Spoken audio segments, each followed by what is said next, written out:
Hi. Um, so I'm kind of feeling the way I was yesterday, in the sense that I've just got a lot of different feelings, and they are uncomfortable, a lot of them. And I know in the past, if I were feeling like this, I'd be giving it all my attention, and I would be freaked out about them, which are two things that I don't think are very helpful. But yeah, I'd be freaking out about having these feelings, number one, and number two, I'd be giving them my undivided attention, and I'd be trying to get rid of them. But right now, I'm just allowing them to be there and trying to keep my stomach from clenching, and just remembering to breathe. And anytime thoughts enter my mind that have to do with one thing or the other that is sort of making me feel these ways, I'm taking my attention away from it. I'm on my way to my doctor's right now. I have just a checkup. But my mom, I don't know. I just took her to a doctor's appointment. She had a stroke a week and a half ago. And I only found out a week ago. She didn't know. She, of course, her speech started slurring, and her neighbor was like, "Hey, your speech is slurred." And she's like, "Oh, well, I've got a doctor's appointment on Monday. I'll wait for then." And it was Thursday, so she waited 5 days. And yeah, so on Monday she went to the doctors, and they were like, "Yeah, you need to go to the hospital." So she went to the hospital, and she was let out on Thursday, I believe it was. And I met up with her and my brother's family that evening, and I went home with her.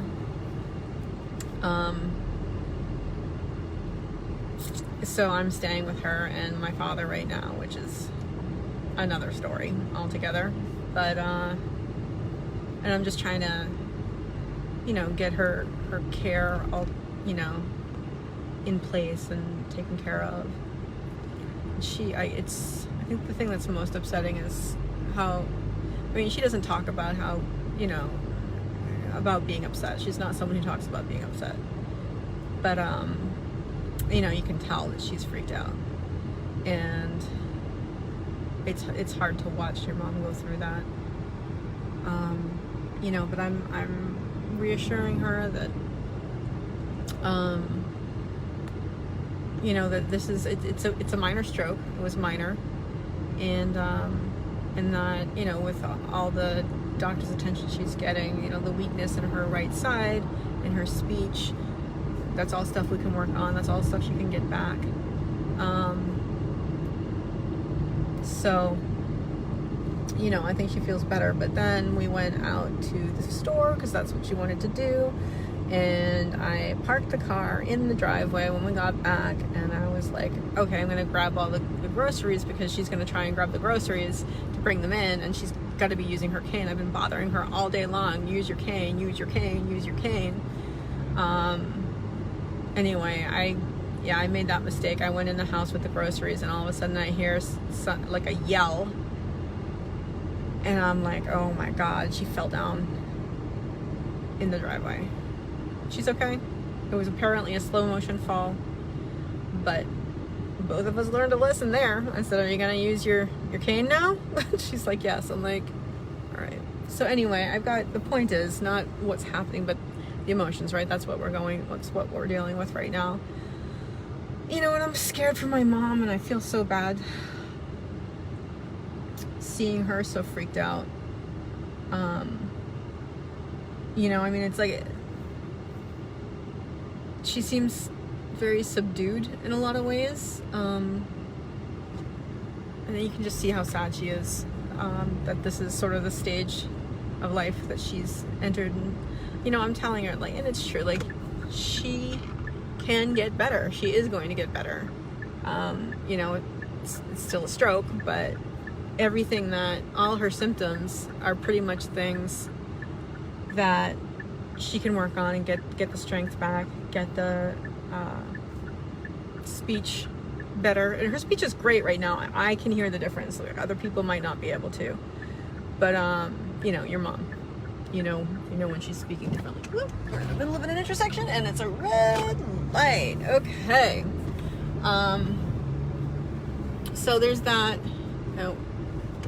And that upsetness coupled with, you know, I'm still going through the breakup stuff. And again, like, I know people out there, I've gotten messages from people that I really appreciate all concern, but you know, the reason I'm talking about this is not like, you know, I've gotten some like get over it kind of messages, and thanks, Andre. And you know, like, that's, you know, the point is I am getting over it. I'm just talking about it. I'm just describing how I'm getting over it and what the emotional process I'm going through is. So it's not that I'm not getting over it. It's not that I'm dwelling on it. It's that I'm trying to put before you an example of someone who up to now has not been able to deal healthfully with breakups. But he and I did actually text last night, and it's just like, I mean, he lost his job, so he's going to be moving to New Jersey in about a month and a half. And, you know, that's just like another heartbreak for me. But obviously, it's you know, it's what has to happen. It's the only thing that makes sense for him. And our romantic relationship is over, so it only makes sense. But, you know, there's a lot of emotion that goes along with that, you know. And then there's the sort of, I mentioned this the other day, sort of a situation with a relative of mine, who maybe isn't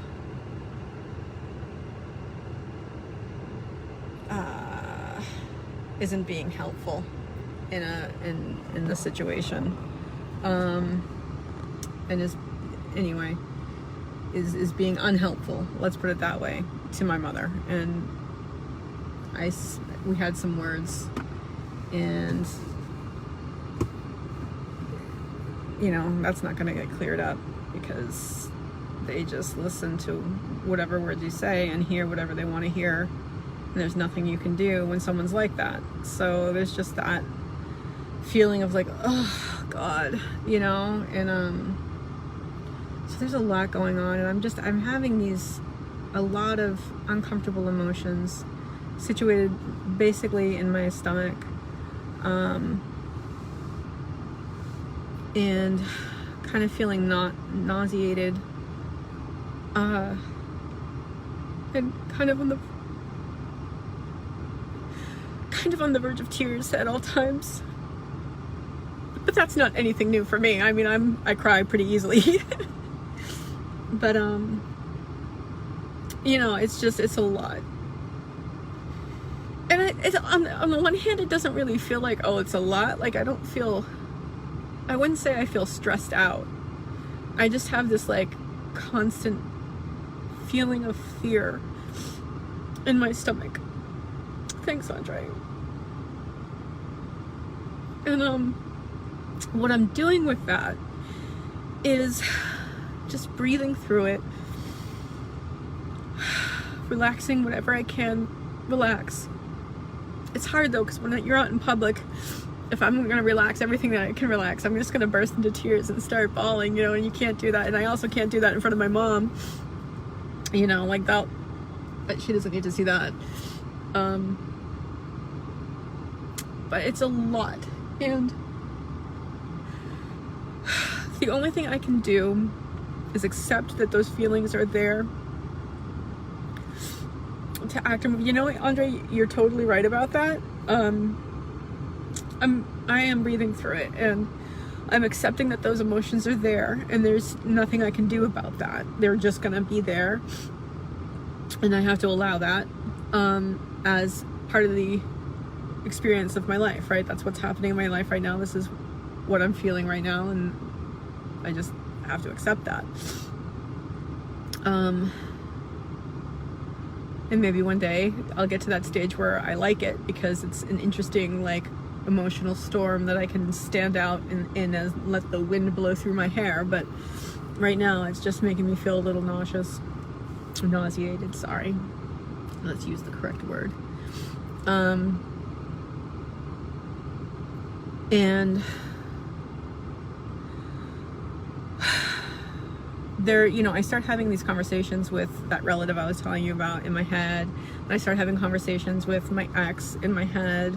I start having conversations with my mother in my head, and my siblings in my head, and like just, and anytime that comes up, you know, you feel you want to, it's so emotional that you feel drawn to it, you feel drawn into it. But the thing you have to do, the thing that I'm doing, is as soon as I realize that, direct my attention somewhere else. That conversation, that's fine. That thought you want to be there, you go ahead. I'm just not going to pay attention to you. Emotion, be there all you want. Absolutely. I'm not going to pay attention to you right now. I have other things to do.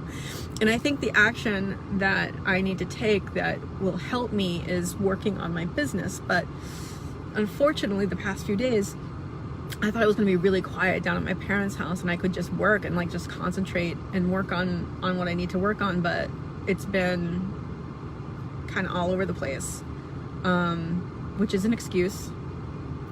So I do need to take those, you know, half an hour here, an hour there, and be able to work with that.